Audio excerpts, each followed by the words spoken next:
तो स्टूडेंट्स हम बात करने वाले हैं आज आपसे केमिस्ट्री का एक टॉपिक जो लगातार पेपर में पूछा ही जाता है, हर साल पेपर में आता है। टॉपिक स्टूडेंट्स हमारा है मोलरता। शायद आपने पढ़ा हुआ होगा, जिसे हम लोग मोलैरिटी कहते हैं। एक होता है स्टूडेंट्स हमारा मोललता, जिसे हम लोग कहते हैं मोललिटी के नाम से जानते हैं। एक होता है स्टूडेंट्स हमारा नॉर्मलता, जिसे हम लोग बोलते हैं नॉर्मलिटी। ये आपके काफी इंपॉर्टेंट टॉपिक हैं तीनों। ये तीनों टॉपिक आपके पेपर में कई बार पूछे जाते हैं और इन पर क्वेश्चन कैसे बनेंगे जरा उस पर भी चर्चा कर लेते हैं। कैसे क्वेश्चन पूछे जाते हैं। क्वेश्चन होता है हमारा, क्वेश्चन ऐसा आ जाए, ये आ चुका है पेपर में, 5 ग्राम NaOH को 200 मिलीलीटर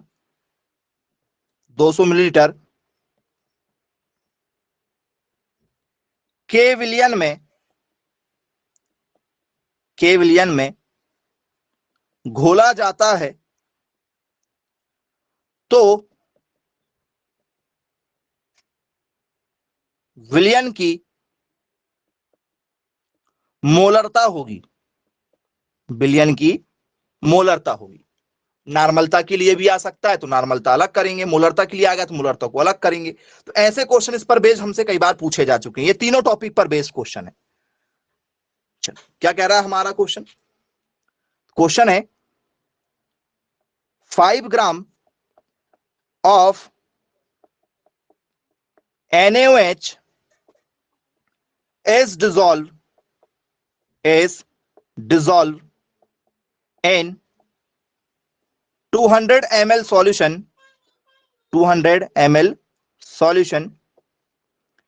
ठीक है। फाइंड दी, ऐसा लिख सकते हैं, फाइंड दी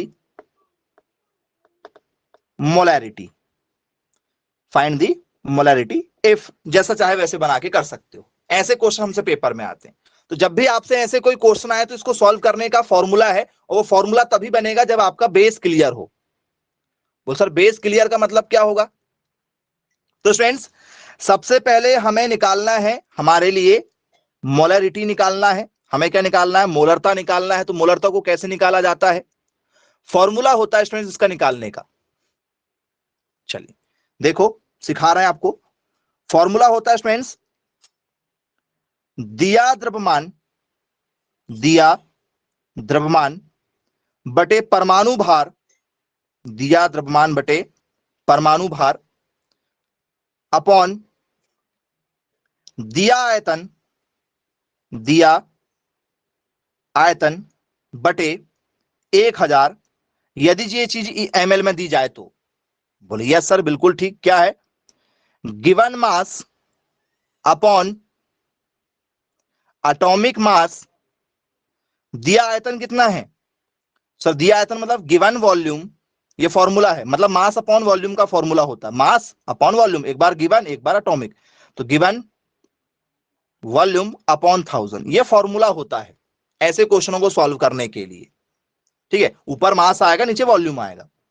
तो स्टूडेंट्स दिया द्रव्यमान मतलब ये गिवन मास कितना दिया? देखो 5 ग्राम दिया। बोले हाँ सर 5 ग्राम है, 5 ग्राम। परमाणु भार ये हमें क्वेश्चन पेपर में नहीं दिया जाएगा। अब मैक्सिमम बच्चे से परमाणु भार पूछा जाएगा। NaOH का परमाणु भार बताना जरा बच्चों। NaOH का एटॉमिक मास परमाणु भार क्या होता है?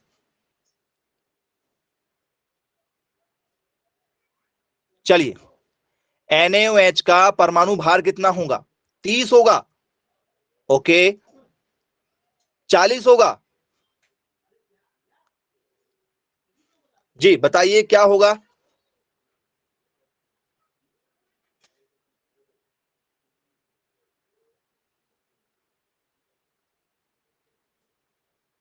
चलो तो स्टूडेंट्स Na का वजन 23 ग्राम होता है, सोडियम जो है सर 23 ग्राम होता है। चलो ऑक्सीजन का वजन कितना होता है सर? ऑक्सीजन का वजन 16 होता है। और हाइड्रोजन का वजन कितना होता है सर? 1 होता है। आपस में सबको प्लस कर दो, कितना ग्राम निकल कर आ रहा है सर? सबको यदि हम प्लस कर देंगे तो 40 निकल कर आ रहा है। कितना? 40 ग्राम निकल कर आ रहा है। बोले यस सर, बिल्कुल ठीक, क्लियर है। तो ये वजन हमें पता होना चाहिए, ये एक यूनिवर्सल वजन है, ये वजन बिल्कुल हमेशा के लिए क्या है, यूनिक है। बोले यस सर, बिल्कुल ठीक, क्लियर है। तो ये 40 होता है। सोडियम का 23 ही होगा, ऑक्सीजन का जब भी लिखना 16 ही लिखना है, हाइड्रोजन का जब भी लिखोगे 1 ही होगा, ये वजन हमेशा सेम होगा। तो बोले सर ये हमने निकाला है, ये हमें निकालना, परमाणु भार का निकालना सबसे बड़ा इंपॉर्टेंट रोल है इस क्वेश्चन में। NaOH आया, कल को यदि मैं NaCl दे दूं तो क्या होगा, NaCl, NaOH का सर इसका 16 था, ऑक्सीजन इसका 23 था, इसका कितना था सर 16 था, इसका कितना 1, तो ये वजन याद रखना है। Na का कितना सर अभी लिखे 23 होता है, Cl का कितना होता सर 35 होता है, Cl का कितना होता सर 35 होता है, ये हमें पता होना चाहिए, किसका कितना वजन होता है ये हमें जानकारी होना चाहिए। तो NaCl के लिए आ सकता है कल को, तो उसका वजन हमें ऑलरेडी पता होना चाहिए। अब जैसे मान चलो आपको आ जाए H2SO4, अम्लों का राजा H2SO4, सर हाइड्रोजन का कितना होता सर 1 का 1 होता है, ये 2 है, 2 के कितने हो जाएंगे सर 2, H2 है ना, तो 2 हो जाएगा, क्योंकि 1 का 1 होता है। सल्फर कितना है सर 1 ही है, सल्फर का 32 होता है, सल्फर का कितना अकेला है 32 का 32 रहेगा। एक ऑक्सीजन का कितना होता है, अभी आपने देखा था NaOH में, आपने अभी ऑक्सीजन का लिखा है, कितना होता है सर, ऑक्सीजन का 16 होता है, लेकिन ये 4 है, O4 के कितने हो जाएंगे सर 16 चौ 64 हो जाएगा, आपस में प्लस कर दो 98 ग्राम निकल कर आ जाएगा। तो यदि आपको इनके वजन पता होंगे तो आप आसानी से क्वेश्चन को हैंडल कर सकते हैं। अब आपके लिए काफी इजी हो जाएगा ये क्वेश्चन। तो रखो जरा इसमें क्या होने वाला है। तो सर परमाणु भार रखना है किसका सर, NaOH का। NaOH का परमाणु भार कितना निकल कर आया आपका सर 40 निकल कर आया। दिया आयतन, आयतन कितना दिया सर, देखो 200 ml दिया गया, ये लिखा है 200 ml, 200 ml हो गया। बटे में कितना है सर 1000, जब भी ml में आएगा तो बटे में 1000 आना ही आना है।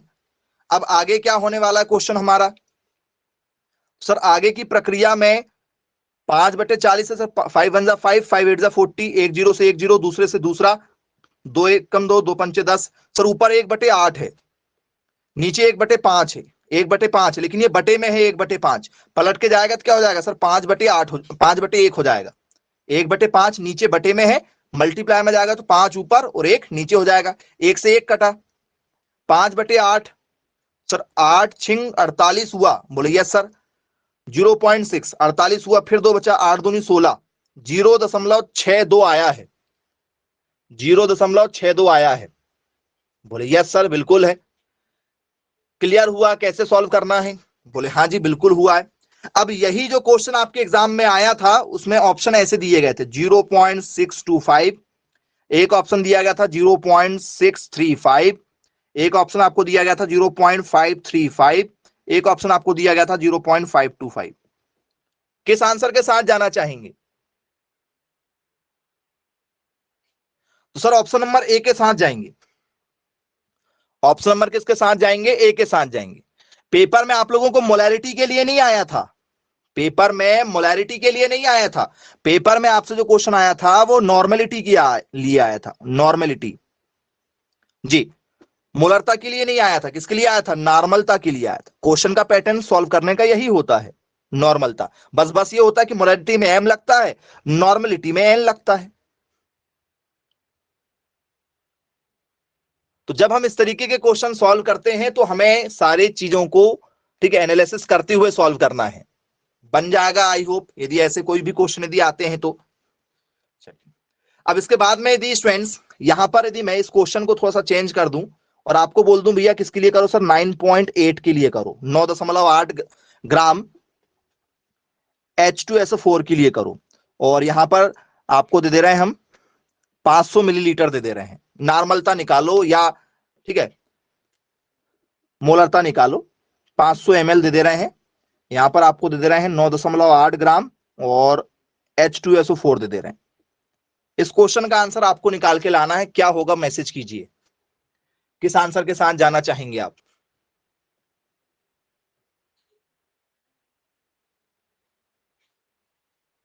बीस निकल कर आ रहा है, ओके वेरी गुड। 20 निकल कर आ रहा है कि 2 निकल कर आ रहा है, देख लेंगे भाई जरा। कुछ लोग कह रहे हैं 20 नॉर्मलिटी आना चाहिए, कुछ लोग कह रहे हैं कि 2 नॉर्मलिटी आना चाहिए, कुछ लोग कह रहे हैं कि 0.2 नॉर्मलिटी आना चाहिए। अब बाकी और अपने हिसाब से कुछ बताना चाहे तो आप वो भी बता सकते हैं। कैसे सॉल्व करेंगे आप क्वेश्चनों को, देख लीजिए, मैसेज कर दीजिए।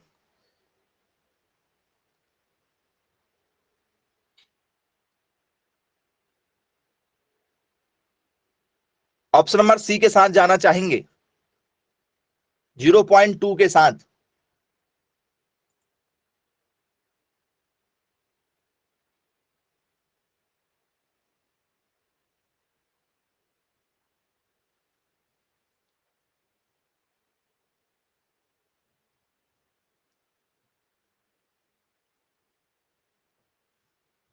चलो देख लेते हैं कैसे सॉल्व करना है।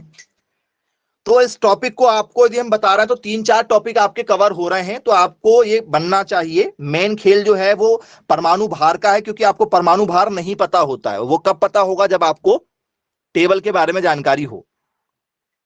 दिया द्रव्यमान कितना दिया भैया, 9.8।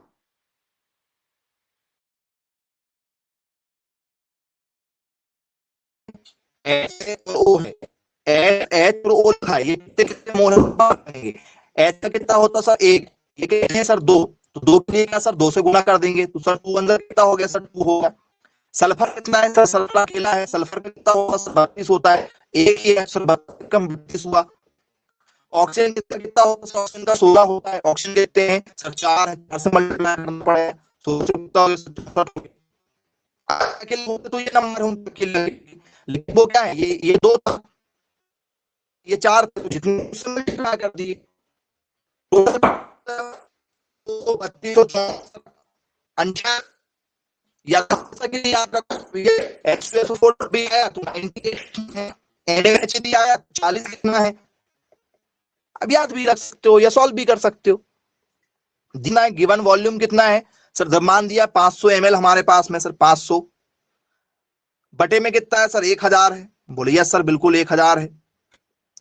अब क्या होने वाला है सर, इसके बाद में एक जीरो से एक जीरो, दूसरे वाले से दूसरा वाला जीरो, 5 एकम 5, 5 दूनी 10। नीचे कितना हो गया सर, 1/2 हुआ है नीचे। ऊपर सर पॉइंट हटा, पॉइंट का लगा एक, एक संख्या का एक जीरो। अब ये हो गया 98, 98 से 98 कट गया, ऊपर बचा 1/10। आपको पता है कि जब भी कोई चीज पलट के ऊपर जाती है क्या हो जाएगा सर, 1/10 का 1/10, ये नीचे है, नीचे से जब पलट के जाएगी तो क्या हो जाएगा सर, 2/1 हो जाएगा। एक से एक कटा, 5 एकम 5 और 5 दूनी 10 सर, 1/2 निकल कर आ रहा है, 1/2 निकल कर आ रहा है। बोले हाँ जी सर, 1/2 निकल कर आ रहा है। तो 1/2 को प्यारे बच्चों 0.5 लिखा जाता है। अभी तक यदि आपको इतना भी नहीं पता है तो फिर आप भगवान भरोसे हैं, क्योंकि आंसर आप 0.2 दे रहे थे। 0.5 बचा पक्का, अरे वाह, समझदार हो गए हैं, वेरी गुड। सर ये 1/10 हुआ है, ये हो गया 2 बटे कितना हुआ, एक हुआ, एक से एक कटा सर, एक दो एक कम दो, 2 पंचे 10 सर, 1/5 बचेगा पक्का। अब लिख दूं 0.2, बोले हाँ सर हम समझदार हो चुके हैं, पढ़ने लगे ऐसा, ये आंसर लगा दें। अब ठीक है, पढ़ाई हो रही है, बोले जी सर बिल्कुल हो रही है। चलिए बनेंगे,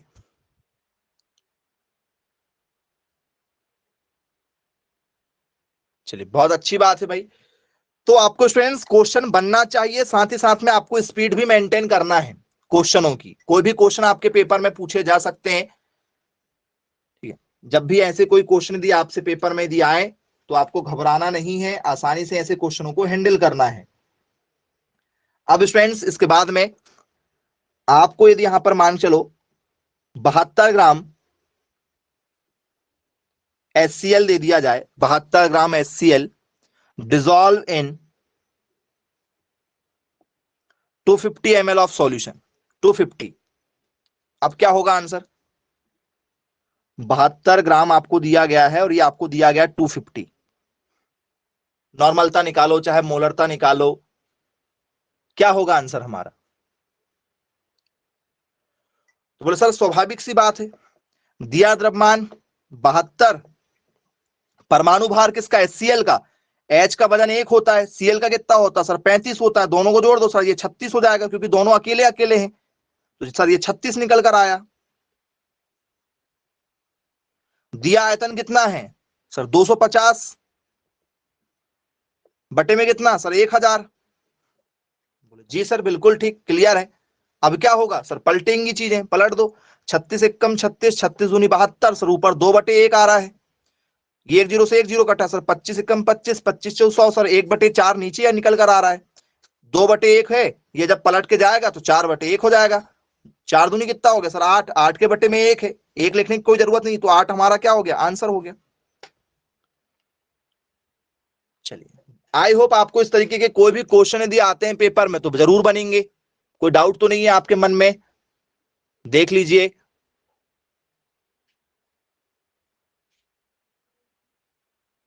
बन जाएंगे सर ये नॉर्मलता का है कि मोलरता का है? दोनों से कर सकते हो, दोनों सेम चीजें हैं, तीनों चीजें आपको लिखवाए थे कि हमने, नॉर्मलता, मोलरता, मोललता, तीनों एक ही तरीके से सॉल्व करते हैं। फॉर्मूला है? हाँ, फॉर्मूला यही है, उसी फॉर्मूले का आपको यूज करना है और सभी चीजों को सॉल्व करना है, अब बन जाएगा।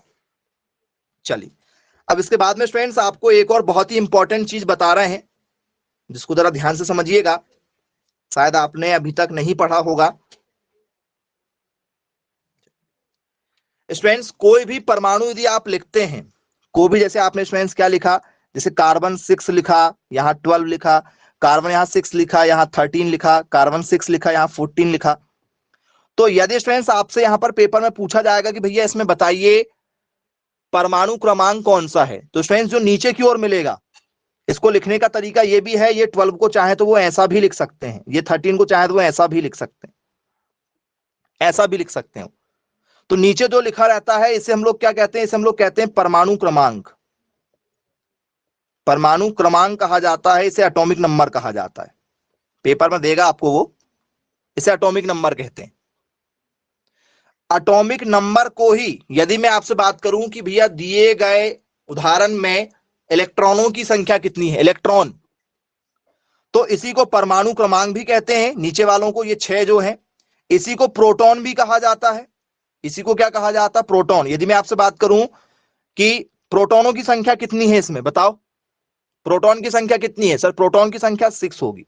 यदि मैं आपसे बात करूं भैया इलेक्ट्रॉन बताओ, इलेक्ट्रॉन, इलेक्ट्रॉन कितने होंगे इसमें, तो इलेक्ट्रॉनों की संख्या भी कितनी है सर 6 ही है, इलेक्ट्रॉन की संख्या भी कितनी होगी 6 ही होगी। लेकिन यदि मैंने आपसे पूछ लिया, क्या बता दो न्यूट्रॉनों की संख्या कितनी होगी, अब बताना जरा, न्यूट्रॉन, आपसे यदि न्यूट्रॉन दिया जाए तो न्यूट्रॉन कितने होंगे,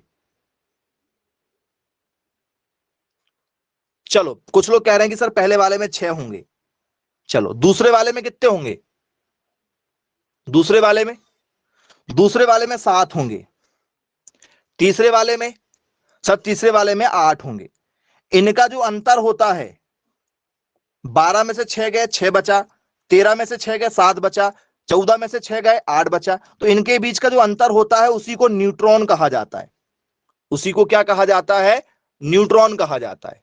बोले जी सर बिल्कुल ठीक, क्लियर है। आई होप आपसे ऐसे कोई भी क्वेश्चन यदि आते हैं तो आसानी से क्वेश्चन बन जाएंगे, डाउट बिल्कुल नहीं होगा कि होगा कोई डाउट,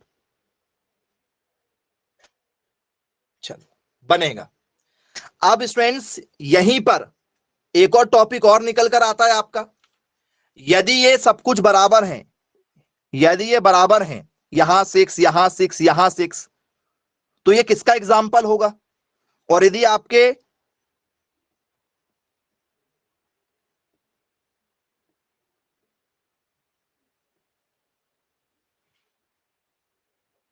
ऐसा कोई उदाहरण दे दिया जाए, ये किसका एग्जाम्पल होगा,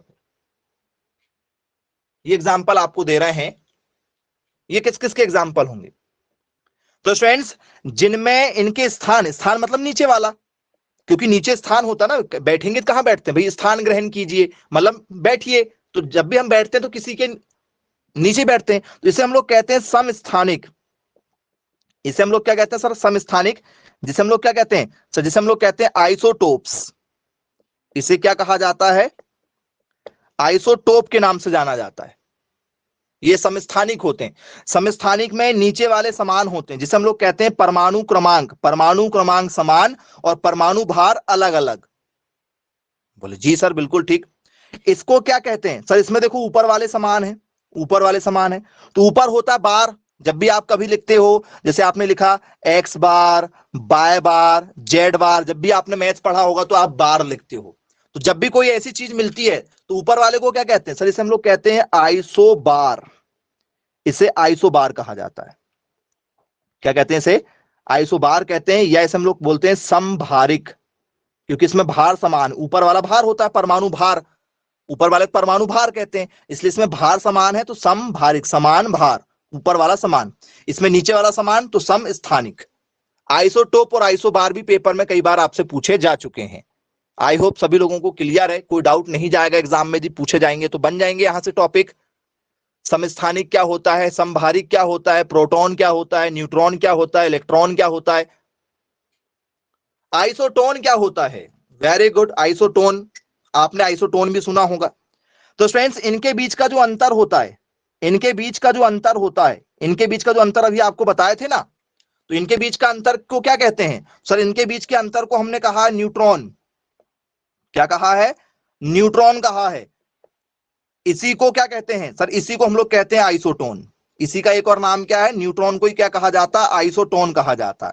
आइसोटोन का मतलब होता है इनके बीच का समान अंतर, इनके बीच का समान अंतर। यदि समान अंतर होगा तो ही वो क्या माना जाएगा?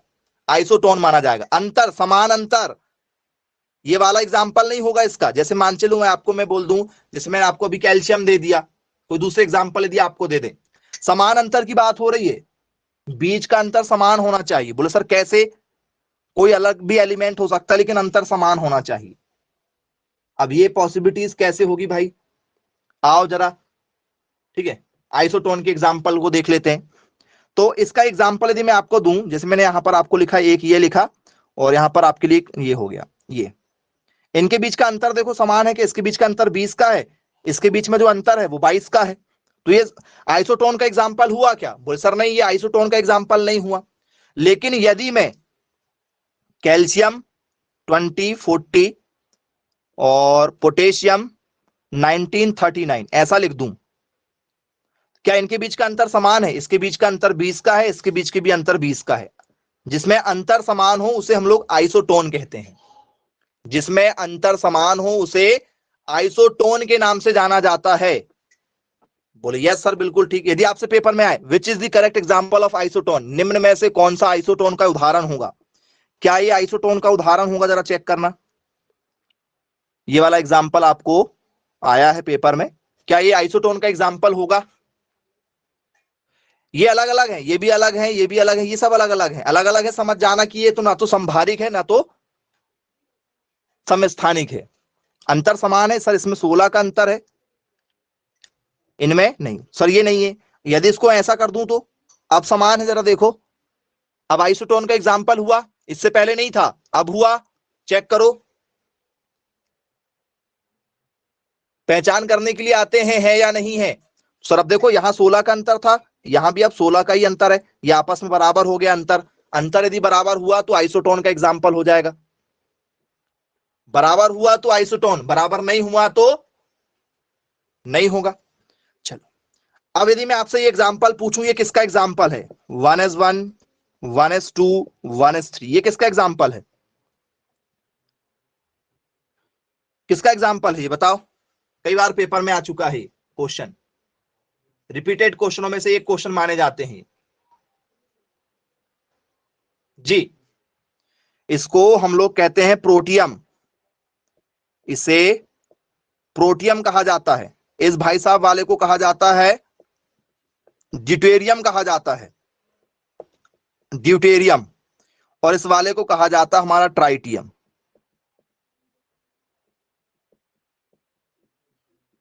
जी। ये किसके एग्जाम्पल हैं? बोल सर इसमें देखो नीचे वाले समान हैं, एक एक एक, नीचे वाला सब समान है, एक एक है सब में, सब में एक एक है। ये देख लो, या ये वाला बोल दो, ये एक है, ये वाला एक है, ये एक है, सब में एक एक है। तो नीचे यदि वाले समान है तो ये समस्थानिक हुआ क्या? समस्थानिक आइसोटोप, समस्थानिक है, ये स्थान समान है, समस्थानिक आइसोटोप्स का एग्जांपल हुआ। बोले यस सर आइसोटोप्स हुए। यहीं पर यदि ऊपर वाला समान हो जाता तो, ऊपर वाला यदि समान कर दूं तो, कि भैया इसमें ऊपर वाला समान कर दो, जैसे पोटेशियम 40 लिख दो एग्जाम्पल, ऐसा लिख दें तो क्या होगा, ये ऊपर वाला यदि बराबर दिख जाए कहीं गलती से, तो ऊपर वाला बराबर यदि मिला तो आइसो बार हो जाएगा। और आइसोटोन भी आपको बता दिए हैं। चलिए, तो आज की क्लास में हमने 6 टॉपिक कवर कर लिए हैं। नॉर्मलता, ठीक है, मोलरता, मोललता, ये आपका आइसोटोन, आइसोबार और ठीक है आइसोटोप्स, और न्यूट्रॉन, प्रोटॉन, इलेक्ट्रॉन वो भी बता दिए कि क्या होते हैं, कैसे होते हैं। तो जैसे आपको अभी कम समय में ज्यादा से ज्यादा टॉपिक बता दिए ना, ऐसे ही कम समय में आपको ज्यादा से ज्यादा टॉपिक पढ़ना है और सब क्लियर होते हुए। इसको बोलते हैं क्वालिटी पढ़ाई, कि समय कम लगा के भी टॉपिक कवर किए जा सकते हैं। अभी हमने आपको पूरे टॉपिक गिनेंगे तो 9 टॉपिक कवर हो गए। तो ऐसे पढ़ना है आप लोगों को।